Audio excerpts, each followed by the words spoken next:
Si vous pouviez créer l'enfant parfait, est-ce que vous le feriez? Imaginez juste être assis dans un bureau et puis quelqu'un vous tend un catalogue. Pas un catalogue de meubles ou de vêtements, pas du tout. Un catalogue dans lequel vous pouvez choisir des morceaux d'être humain. Les yeux par exemple, plutôt brun, bleu ou bien vert foncé. La densité osseuse, est-ce que vous préférez une danseuse étoile ou bien une armoire à glace? Et puis il y a aussi les capacités pulmonaires, avec des alvéoles comme celle-ci. Votre enfant courra aussi vite que Usain Bolt. Voyez ça comme la création d'un personnage de jeu vidéo, mais dans la vraie vie. Vous choisissez ce que vous voulez, appuyez sur play et voilà, l'enfant de vos rêves prend vie. Posez-vous la question et répondez-y sincèrement. Est-ce que vous vous laisseriez tenter par ce catalogue humain sur mesure, par cet enfant parfait, irréprochable, qui ne vous décevra jamais? Pour la plupart d'entre nous, il ne s'agit que d'un dilemme moral théorique. Je pense qu'on s'est tous posé ce genre de questions. C'est une sorte de fantasme ultime de l'eugénisme, supprimer l'aléa, bannir l'imperfection et finalement faire de la vie une ligne de production aux résultats prédictibles. Mais en 1969, pour un homme, ce fantasme était tout à fait atteignable. Il s'appelait Marv Marinovich. Et ce qui est vraiment dérangeant, c'est que Marv a réussi.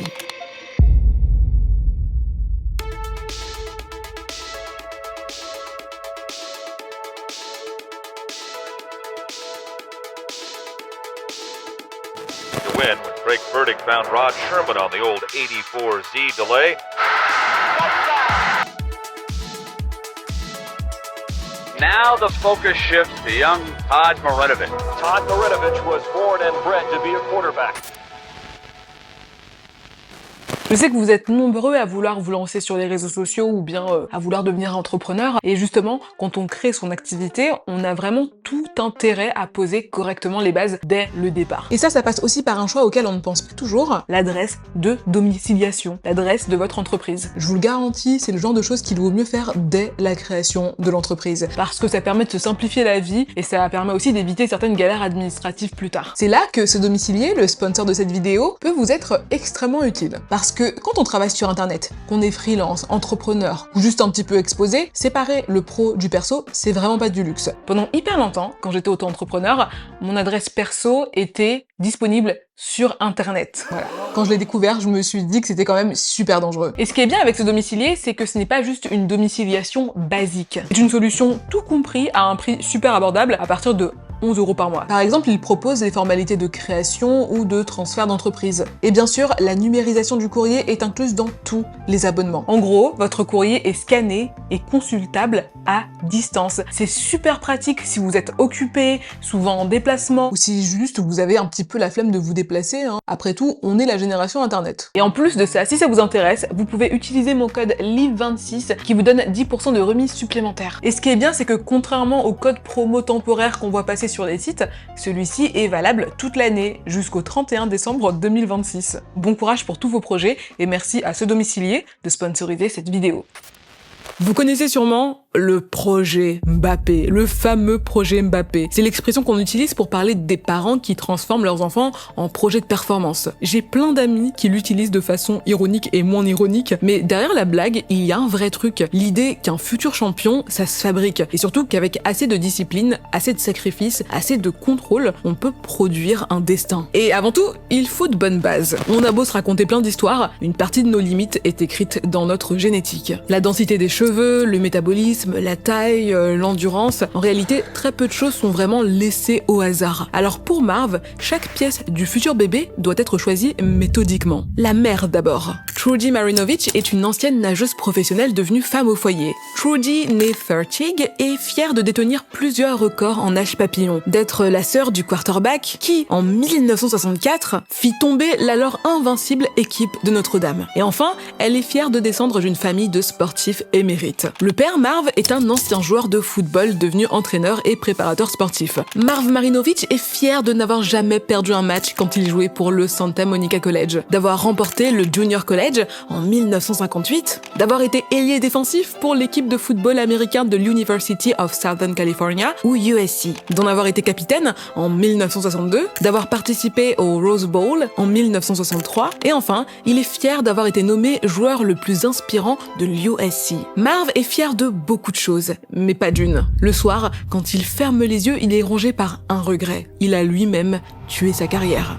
Alors pas volontairement, hein, bien évidemment. Il ne prenait pas de drogue, il ne buvait pas, il ne faisait pas la fête tous les week-ends. Ce qui lui a fait ranger son maillot, c'est sa soif d'excellence. Ouais, comme quoi le perfectionnisme est vraiment un vilain défaut. Quand ses coéquipiers rentraient chez eux, Marv, lui, continuait de s'entraîner. Il empilait des charges de 20 kilos sur la barre de musculation et quand il n'y avait plus assez de place sur les extrémités, il accrochait des haltères de 50 kilos. Peut-être que là, comme ça, vous ne réalisez pas à quel point c'est totalement indécent. Pour vous dire, un sportif débutant squatte autour de 40-50 kilos. Un pratiquant intermédiaire peut aller à 120 kilos. Les athlètes de haut niveau, eux, dépassent les 200 kilos. Et Marv Marinovich, lui, raconte qu'il a déjà squatté l'équivalent de 500 kilos. Mythique, mais surtout invérifiable. À chaque répétition, Marv se sentait devenir plus fort. Mais à chaque répétition, ses muscles devenaient plus fragiles, plus sensibles. Et à la fin, ils ont craqué. Sur le terrain, Marv devient lent, mais tellement lent. Son souffle devient court, ses performances chutent, c'est catastrophique. L'ailier défensif auparavant brillant devient un joueur tout à fait médiocre, et ça, chez toutes les équipes qui lui donnent une chance. Et un jour, le coach ne le fait pas entrer sur le terrain. Un jour devient 2 jours, puis 3, les jours deviennent des semaines, et à la fin de la saison, quand son contrat est rompu, Marv n'est pas vraiment surpris. C'est à la fin, quand il est trop tard, qu'il comprend que c'est son entraînement qui l'a définitivement renvoyé au vestiaire. C'est ça le plus grand regret de Marv Marinovich, la seule chose dont il n'est pas fier. Mais Marv, c'est un battant, alors il remonte sur la pelouse, pas en tant que joueur, mais en tant qu'entraîneur. Il est dopé au regret et il passe des heures à analyser le fonctionnement des muscles des athlètes. Il lit, il observe, il analyse et il finit par ouvrir un centre de recherche athlétique. Là, il développe son propre système d'évaluation des athlètes et surtout d'optimisation de leur potentiel. Marv trouve le moyen de pousser les muscles à leur maximum mais sans jamais aller trop loin. Ouais, il a appris de ses leçons. Et il n'est pas juste bon dans ce domaine, hein. On dit que c'est un préparateur de génie. Les gens se bousculent pour être entraînés par lui. En fait, Marv est devenu un scientifique talentueux qui sait comment mettre chaque muscle au service du sport. Malgré tout, le regret, il est là, hein, impossible d'y échapper. Jamais il ne sera une superstar, un sportif connu mondialement. Alors, quand sa femme lui annonce qu'elle attend un petit garçon, quelque chose se passe dans son esprit. Marv fait un transfert. Lui n'a pas pu devenir le joueur de football américain qu'il aurait voulu. Il n'avait pas les bons programmes d'entraînement, les bons régimes alimentaires, les bonnes routines. Maintenant, il les a, mais il n'a plus le bon corps. En revanche, son fils, lui, est un tableau blanc sur lequel il peut encore tout inscrire. Votre femme vous dit qu'elle est enceinte, votre premier réflexe, c'est de l'annoncer à vos amis, ou bien d'aller acheter des petits vêtements pour bébé, quoi. Des petits bodies, des petites chaussettes, en tout cas, ce serait sûrement le mien. Marv, lui, ne fonce pas dans un magasin de puériculture. Il s'arrête dans une bibliothèque universitaire pour lire plein de livres, le plus de livres possible. Il a un projet scientifique à réaliser. Oh là là, mais il a vraiment les yeux de son père. C'est tellement mignon, regardez. Cette phrase, vous l'avez tous entendue au moins une fois. Et parfois c'est vrai, hein, le bébé a effectivement le regard charmeur de son père. Parfois aussi, il y a plus de différences que de ressemblances. En vérité, peu importe si enfants et parents se ressemblent vraiment, ce qui compte, c'est ce besoin très humain d'être lié à ceux qui nous entourent. Parfois c'est par des ressemblances physiques, parfois aussi c'est par le mode de vie. Dans le cas de Todd, ses parents ont choisi la deuxième option. Il n'est même pas encore né que déjà il est au régime. Oui, il n'est pas né l'enfant, il est au régime, les gars. Le summer body ne va pas se construire tout seul. Pendant sa grossesse, sa mère, elle n'avale ni sel, ni sucre, ni alcool, ni tabac. Alors la pauvre Trudy, elle a bien envie de manger des fraises au chocolat, hein. Mais bon, elle n'a pas le choix, elle doit se contenter de yaourts protéinés. Et ça, c'est pas parce qu'elle le veut, mais parce que son mari, Marv, l'a décidé. Selon lui, toutes ces cochonneries pourraient affecter négativement les performances physiques de son bébé.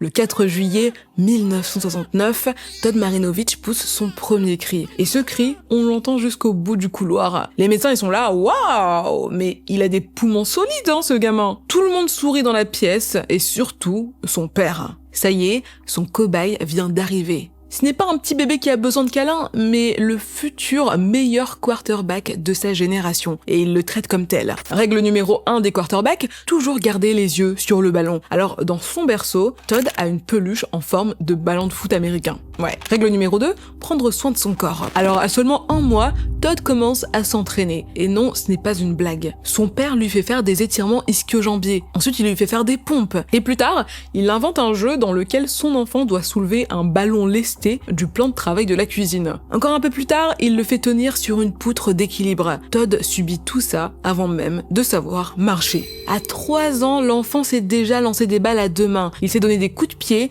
il sait faire des abdominaux, il enchaîne les tractions, il soulève des haltères, c'est incroyable. Et c'est un peu flippant aussi, honnêtement. Le jour de ses 4 ans, Todd se réveille tout excité. Il espère un petit gâteau, plein de jouets, peut-être même un anniversaire surprise avec tous ses amis du quartier. Son père lui dit « Ok, bonhomme, tu vas t'habiller et ensuite tu sautes dans la voiture. » Alors le petit est tout excité, il s'attend à une petite surprise, il saute dans le véhicule. Marv le conduit au bord de l'océan et là, il lui ordonne de courir sur 6 km et demi. Joyeux anniversaire. Pour beaucoup d'adultes, courir 6 km, c'est déjà un petit cap d'endurance. Et la plupart bouclent ça entre 35 et 50 minutes selon leur niveau. Todd n'a que 4 ans, mais il parcourt cette distance en juste 32 minutes. Donc 6 minutes de moins qu'un adulte en bonne santé. Marv n'élève pas un enfant, il assemble une machine qui ne carbure pas à l'électricité, mais aux aliments beaux, bio et sains. Parce que oui, règle numéro 3, un corps sain commence par un plat sain. Todd fait ses dents sur des rognons congelés, dans ses plats, pas de sel, pas de sucre, pas de gras. En fait, ses repas ressemblent à une caricature des publicités de Santé publique France. Rien que des légumes frais, des fruits, du lait cru, des protéines sans hormones. Il n'a pas le droit aux Big Mac, aux Oreos, aux bonbons. Et autant dire qu'on déteste l'inviter aux anniversaires parce qu'il débarque toujours avec des carottes et du houmous. Ouais. Pas possible. Là, vous pourriez vous dire, mais c'est super, il a eu une bonne alimentation, avec de l'exercice. Oui, c'est vrai, dans un sens, mais tout en excès finit par faire mal. En gros, c'est ça, l'enfance de Todd Marinovich. Une succession de jours rythmés par des sessions intensives de sport et des plats hyper sains. C'est un programme froid, sans émotion, implacable, mais qui finit par payer. En septembre 1978, Todd a déjà passé plus d'heures sur un terrain de football américain que n'importe quel enfant de son âge. Et enfin, après presque une décennie de préparation, il affronte une autre équipe. Premier match, première blessure. Au beau milieu de la partie, Todd se prend un coup. Il saigne et donc logiquement, son coach le fait quitter la pelouse. On a un petit garçon qui a mal, qui pleure peut-être même, parce que les blessures dans ce sport, elles peuvent être assez sérieuses. Et en face, on a un père qui refuse de le laisser quitter le terrain. Ceci n'est pas un match, c'est un test. Le quarterback ultime n'abandonne pas au premier bleu. Il doit se retourner, se battre et gagner. Le coach et le père vont débattre pendant plusieurs minutes et à la fin, Marv gagne. Parce que Marv gagne toujours. Alors Todd retourne sur le terrain. L'enfant prend le ballon, il recule et il exécute une passe absolument parfaite dans le coin de la zone d'en-but. Quand la balle quitte ses mains, son regard fait ce que son père lui a appris à faire. Toujours garder les yeux sur le ballon. Il voit le ballon tournoyer. Il voit du sang, son propre sang, recouvrir le ballon et éclabousser l'air. Il voit le ballon être réceptionné par son coéquipier. Il le voit franchir la ligne de but et après ce rush d'adrénaline, le silence. Et puis, un tonnerre d'applaudissements. Et dans les gradins, celui qui sourit le plus, c'est son père. C'est à cet instant précis que Todd réalise ce qu'il savait déjà, l'amour de son père a un prix. Un touchdown, un sourire. Performance neutre, rien. Échec sportif, dragon qui crache du feu.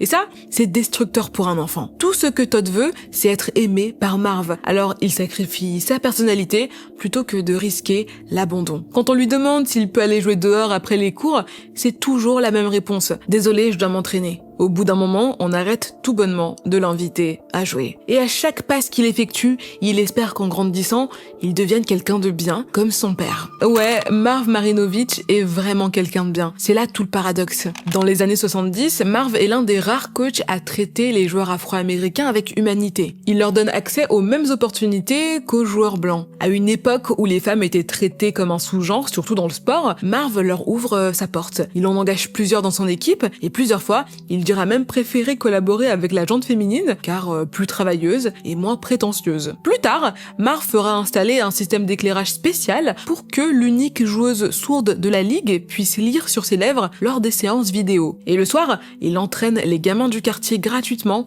du moment qu'il se donne à fond. Dans les rues de Californie, Marv est connu comme quelqu'un de bien. Et c'est vrai.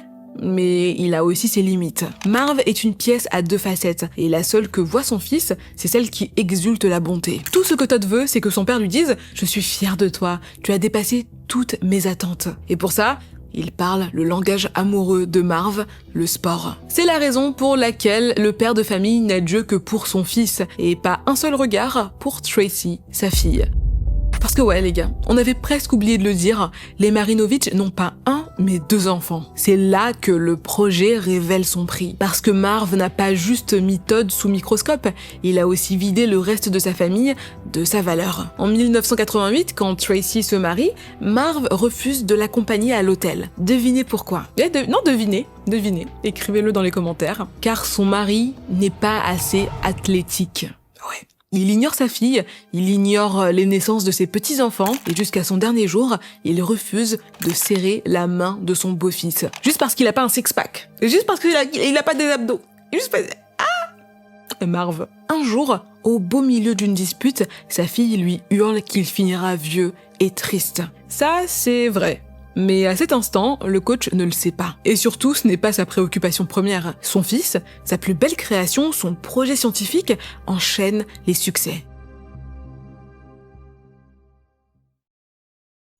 Je ne sais pas si vous le réalisez, mais Todd n'a jamais eu le droit de rêver. Il ne s'est jamais demandé s'il pouvait devenir astronaute ou bien médecin. Le choix lui a été imposé et il a suivi comme un robot. Après l'enfance vient la préadolescence et avec la fin des études primaires, il est temps pour le petit Todd de jouer dans la cour des grands. En septembre 1984, il rejoint les rangs de Mater Dei High School. C'est un prestigieux lycée catholique. Quand je dis lycée, j'imagine que c'est un collège-lycée. Et là, l'ado se sent marcher dans les pas des quarterbacks légendaires qui y ont fait leur début. Matt Barkley, Bryce Young, Matt Leinart, l'endroit est une usine à footballeurs d'exception. Il voit son avenir et celui-ci ne peut être rien d'autre que grandiose. C'est maintenant ou jamais. Todd le sait, Marv aussi. Alors, le scientifique établit un protocole imbattable. Chaque semaine, Todd a droit à 4 jours de musculation, 3 jours d'exercice léger ou de course à pied, et enfin 2 séances hebdomadaires avec un coach de tir. Et attendez, on va pas oublier ça, il a aussi 2 autres séances avec un entraîneur de quarterback. Et à côté, il participe aussi au match du club de basketball de son école. Cet enfant a un emploi du temps plus chargé que certains présidents de la République. Et tout comme eux,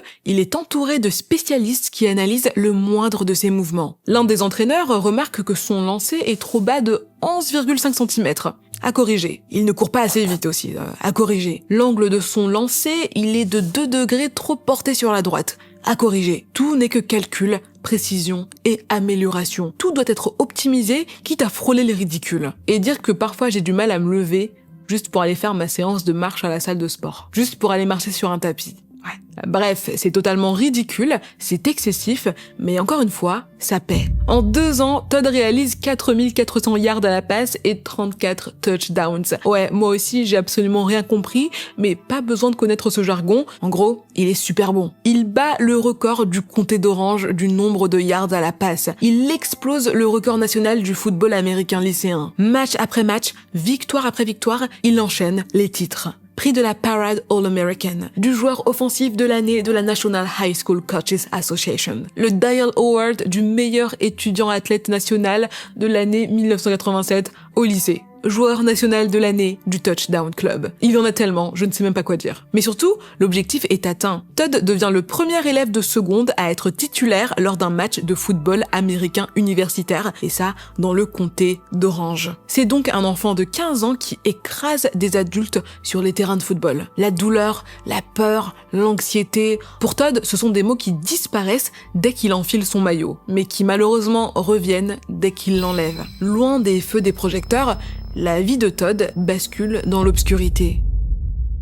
Ses parents divorcent et l'adolescent finit seul, avec son père, dans un minuscule appartement. À cet isolement extérieur s'ajoute une solitude intérieure. Malgré son physique d'armoire à glace, Todd est un grand timide. Et vu son enfance, ses compétences sociales sont au plus bas. C'est un garçon réservé qui ne parle pas beaucoup, à part quand il boit. Et Todd se met à boire beaucoup. Après chaque match, ses camarades lui organisent des giga-fêtes. Ils sont mineurs et ils ont moins de 21 ans, mais ils trouvent toujours un moyen de mettre la main sur quelques bouteilles. Bouteilles que Todd descend à la vitesse grand V. Quand il boit, il oublie le stress, la pression, la timidité. Et malheureusement pour lui, l'alcool n'est pas son seul échappatoire. Tous les matins, Todd et ses amis s'accordent une pause zéro. En gros, il fume de l'herbe avant d'aller en cours. Pendant des semaines, Todd fume en cachette. Juste assez pour dissiper son anxiété sociale, pas assez pour que ses performances sportives ne chutent. Tout ça, il le fait en secret. Jusqu'à un jour où les supporters de l'équipe d'en face se mettent à hurler « Marijuana Beach »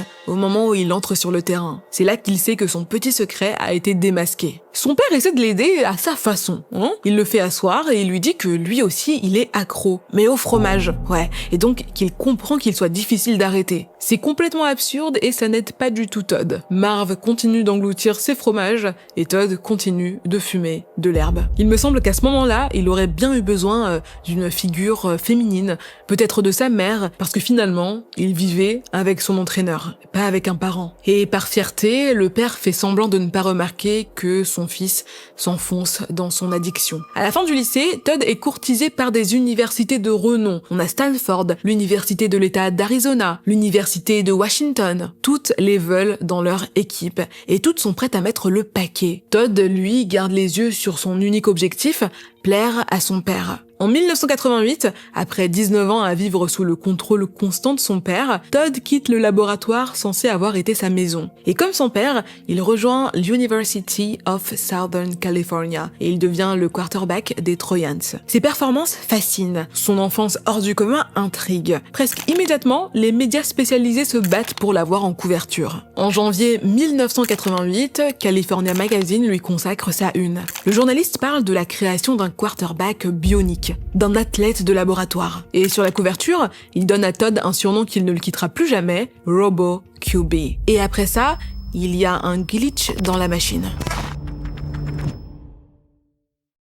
Todd Marinovich, le quarterback vedette du comté d'Orange, celui que la presse surnomme Robo QB, devient un joueur de football exécrable. Ses performances s'écrasent comme un œuf jeté depuis le sommet d'un gratte-ciel. Lors d'un match contre l'Illinois, il s'illustre par ses performances incroyablement, honteusement, outrageusement mauvaises. Lui, qui était toujours au top, a désormais des scores en dessous de la moyenne. Et ensuite, le glitch disparaît et la machine se remet à fonctionner. Quand les Trojans affrontent l'équipe de l'université de Washington, Todd réalise une action absolument magnifique. Le quarterback mène l'attaque sur 91 yards. Il réussit 11 passes cruciales, dont une de touchdown et une conversion à 2 points. J'ai absolument rien compris à ce que je viens de dire. Et encore une fois, pas besoin de comprendre le jargon, ce gars est juste trop fort. L'action est tellement exceptionnelle que l'ancien président Ronald Reagan l'invite chez lui. Robo QB devient candidat pour le trophée Heisman. C'est un immense honneur pour tout joueur de football américain. Quand il monte sur le stade, ses adversaires retiennent leur souffle. Ils le connaissent, ils connaissent sa réputation. Et à la fin, ils ne comprennent pas. C'est impossible. Ça ne peut pas être le même Todd Marinovich qu'ils ont regardé sur leurs petits écrans. Le quarterback qu'ils ont affronté était lent, lourd, incapable d'accomplir des manœuvres basiques. Mauvais, quoi. Voilà le mot. Un autre glitch, un autre bug. Mais cette fois, il dure plus longtemps. Au fil des matchs, Todd devient de plus en plus mauvais, c'est le cas de le dire. Et en dehors des matchs, il a tout arrêté. Il ne va plus en cours, il passe ses journées à boire, à se droguer, à détruire ce corps parfait. Personne ne sait pourquoi. Alors un jour, son coach lui pose une question anodine, mais qui fera basculer la balance. Dis-moi Todd, qu'est-ce que tu veux faire de ta vie? Je veux dire, qu'est-ce que tu veux vraiment faire de ta vie? Todd a plus de 20 ans et c'est la première fois que quelqu'un s'intéresse à ce qu'il veut, lui. Pas ce que son père veut, pas ce que ses coachs attendent, pas ce dont son équipe a besoin. Pour la première fois de sa vie, Todd réfléchit à ce qu'il veut, lui, et pas quelqu'un d'autre. Ah bah... je veux faire de l'art. Ce à quoi le coach rétorque, bah pourquoi tu fais pas de l'art alors? C'est le déclic pour Todd. Il se dit mais c'est vrai, je peux décider pour moi-même, je suis un adulte. Après cette conversation, il s'inscrit à un cours sur les beaux-arts. Et tous les jours après ça, il peint. C'est devenu sa nouvelle addiction. À chaque coup de pinceau, Robo QB, la machine, devient un peu plus humain. L'art est plus qu'une bouée de sauvetage, c'est une forme de désobéissance. Parce que oui, dans le système de Marv, tout a un but. L'art, lui, c'est l'anti-but. Cette absence d'objectif va libérer Todd de la cage invisible dans laquelle il a grandi. Malheureusement, l'art seul ne suffit pas à le guérir de ses addictions. Le quarterback continue de s'enfoncer. Si bien qu'à un moment, il est retiré de l'équipe. Todd est un excellent joueur. Ses coachs le savent. Selon eux, il faut juste qu'il se repose un petit peu pour relancer la machine. Erreur. Un autre bug s'invite dans le système.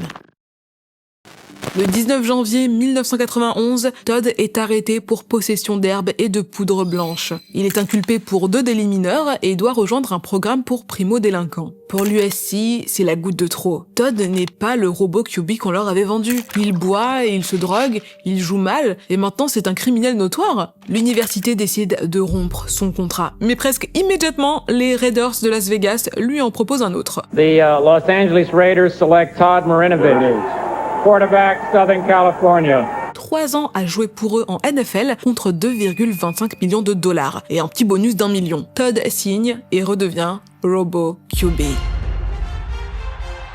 Pendant le Monday Night Football, il entre à la 15e minute et sauve le match. Après la blessure d'un coéquipier, il complète 23 passes sur 40 pour un gain de 243 yards. C'est incroyable, même si j'ai rien compris, mais c'est incroyable. Ça se voit, hein, les chiffres parlent d'eux-mêmes. Certes, son équipe perd, mais Todd renoue avec la gloire. Sa prestation est exceptionnelle. Le soir même, le Los Angeles Times écrit « Dimanche, c'était le baptême du feu du football américain pour Marinovich. Le garçon est devenu un homme. » Et dès le lendemain, la fausse urine de Todd échoue lamentablement à son test de dépistage. Oui, j'ai bien dit fausse urine. Quand Todd intègre la NFL, il ne renonce pas à ses addictions. Il trouve juste un moyen de cacher sa dépendance. Un ami sobre et clean lui donne régulièrement son urine. Todd la garde dans son frigo et il la sort quand il doit se faire tester. Sauf que cette fois-ci, la veille, son ami a bu au point d'avoir une alcoolémie 4 fois supérieure à la limite autorisée. Robo QB plante à nouveau à cause d'un glitch.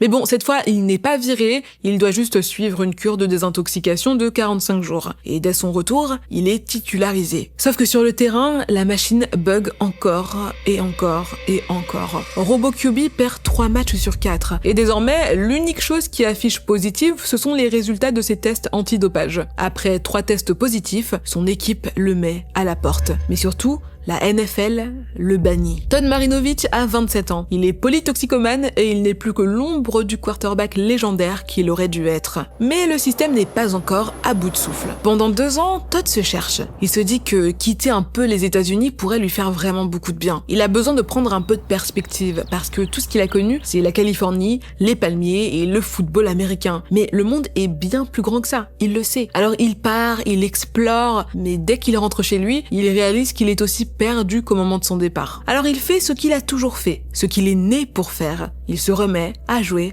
au football. Robo QB décroche un contrat auprès d'une équipe de la Ligue canadienne de football. Dans la foulée, il renoue avec un ancien ami du lycée. Et cet ami lui présente une bonne copine à lui. Héroïne, voici Todd. Todd, voici héroïne. De toutes ses addictions, celle-ci sera la pire. Plus tard, il est arrêté pour possession de stupéfiants et passe 3 mois en prison. Quand il ressort, il continue le même cycle destructeur. Football, drogue, drogue, football, football, drogue. À 31 ans, la NFL met fin à son bannissement et Todd rejoint les Los Angeles Avengers. Malgré un sevrage assez difficile à l'héroïne, il réalise une excellente saison. Il est nommé dans l'équipe des recrues de l'année et reçoit le titre de joueur vedette de son équipe. Et là, un énième glitch. Le jour où il reçoit sa prime, Todd est arrêté pour achat d'héroïne. En 2001, après une saison catastrophique, son équipe le laisse partir. Avant même qu'il ne naisse, Todd était programmé pour briller. Pourtant, la suite de son existence se passe dans les tréfonds de la société. Sans emploi, sans domicile fixe,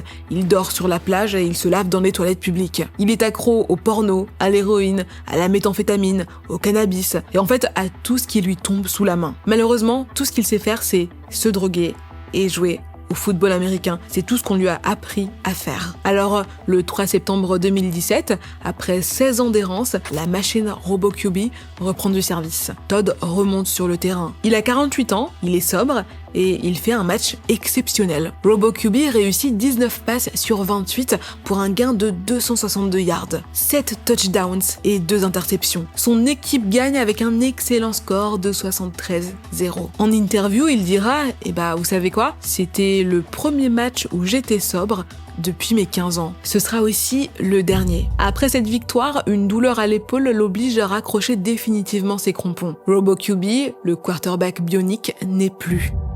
La machine a été créée, utilisée, puis jetée. Il ne reste plus que Todd, un homme brisé par des décennies d'addiction. I've thought that, that it's kept me on the planet for sure. As bad as they are, they work until they don't. Ce qui a sauvé Todd finalement, c'est d'avoir rencontré l'amour et d'avoir construit sa propre petite famille à lui. Une famille qu'il aime sans condition, qu'il joue au football ou non. Une famille qu'il aime juste parce qu'il est lui. Todd Marinovich détestait être RoboQB. Il le disait à ses proches, à ses coéquipiers, en interview. Il détestait être ce quarterback surpuissant construit par un autre et sur qui tous les regards étaient braqués. Le rêve fou de son père lui a tout pris. Son identité, sa liberté, sa santé mentale et finalement sa vie. Et pourtant, Todd Marinovich n'a cessé de revenir vers le football jusqu'à ce que l'industrie vomisse son corps usé. Pourquoi ? Son père était son alpha, son oméga, son unique référentiel, celui à qui il voulait absolument plaire. Et chez les Marinovich, l'unique monnaie d'échange de cet amour conditionnel était les performances sportives. Il y a une scène, des années plus tard, qui dépeint toute la complexité de la relation entre Todd et son père. Les deux hommes sont devant un garde-meuble dans la ville de San Juan Capistrano. Marv a perdu ses clés et donc Todd les cherche accroupi sur le bitume. Alors qu'il a déjà dépassé les 60 ans, Marv en fait 40. Ça grâce à son alimentation bio et à son hygiène de vie impeccable. Il ne le sait pas encore, mais la maladie d'Alzheimer est déjà en train de ronger son cerveau. Il en mourra quelques années plus tard, en 2020. Mais là, dans la chaleur californienne, il ne se demande pas pourquoi il oublie certaines choses. C'est juste un homme heureux de voir son fils enfin sobre. Todd parle de son cours d'art à son père et il lui dit que de son vivant, Duchamp était considéré comme nul par ses pairs, que ce n'est qu'après sa mort qu'on a réalisé son génie et que ce sera la même chose pour lui, Marv Marinovich. Là, Marv lève un sourcil en souriant et il demande à son fils s'il a bu. Et le père et son fils éclatent de rire. C'est là toute la complexité de leur relation. Todd Marinovich ne déteste pas son père et ne l'a jamais détesté. Malgré tous les articles qui le dépeignent comme un monstre, lui voit les choses autrement. Il voit dans le projet RoboQB un amour mal avisé, mais bien réel. Le plan d'un homme convaincu qu'être le meilleur quarterback était la clé du bonheur, et qui a voulu ce bonheur pour son fils. Alors, est-ce que ça fonctionne vraiment de fabriquer un champion ? Techniquement, oui. On peut créer un sportif scandaleusement bon, un monstre qui explose les records les uns après les autres. Mais si on oublie de prendre soin de l'homme à l'intérieur, alors la machine finit toujours par casser.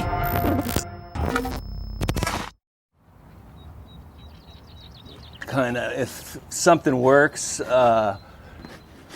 it's natural to repeat that and try to, but I really try to go away from, try to make it new every time. Merci à vous d'avoir regardé la vidéo jusqu'ici, j'espère que le sujet vous aura intéressé. N'hésitez pas à me rejoindre sur mon compte Instagram et aussi mon TikTok, mes petits réseaux sociaux que je mettrai en barre d'infos. En attendant la prochaine vidéo, prenez bien soin de vous et de vos proches.